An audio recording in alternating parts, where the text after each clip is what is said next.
Nemagal daw yun, ka Ilocano, kumusta po kayo?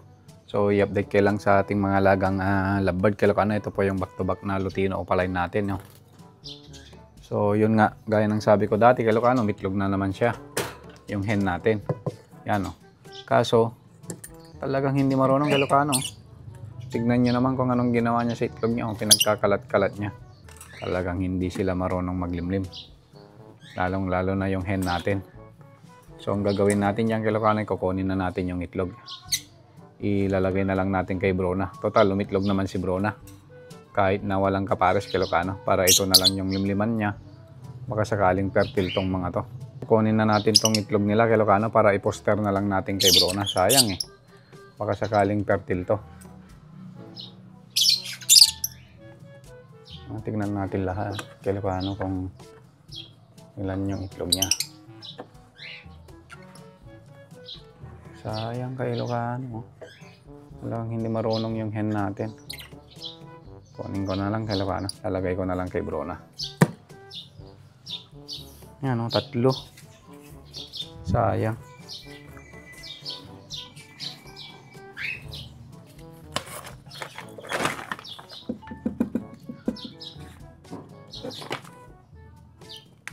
At nandyan nga si Brona kay Ilocano, naglilimlim oh. Nakatatlo na naman siya.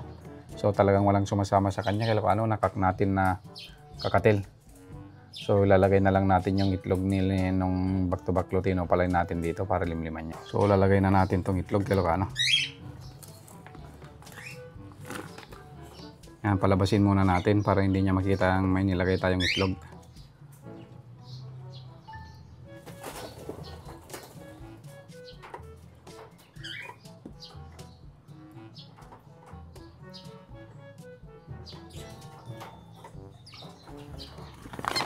So, yun kay Ilocano, nilagay na natin. Mas malalaki talaga yung itlog ng kakatel. So, hihintayin na lang natin kay Ilocano ng kahit 1 week, 7 to 10 days, bago natin i-candling para malaman din natin kung may fertile po sa mga itlog ng back-to-back Lutino Opaline natin at saka yung itlog ni Brona, yung kakatel natin kay Ilocano.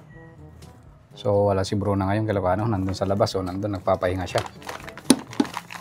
Kasi kung may asawa talaga yan kay Ilocano, yung lalaki sana yung naglilimlim maghapon. Tapos si Brona naman, yung hen naman natin yung maglimlim magdamag. Eh kaso walang kapareha kay Ilocano kaya ganyan. Napapagod siya kay Ilocano na maglimlim.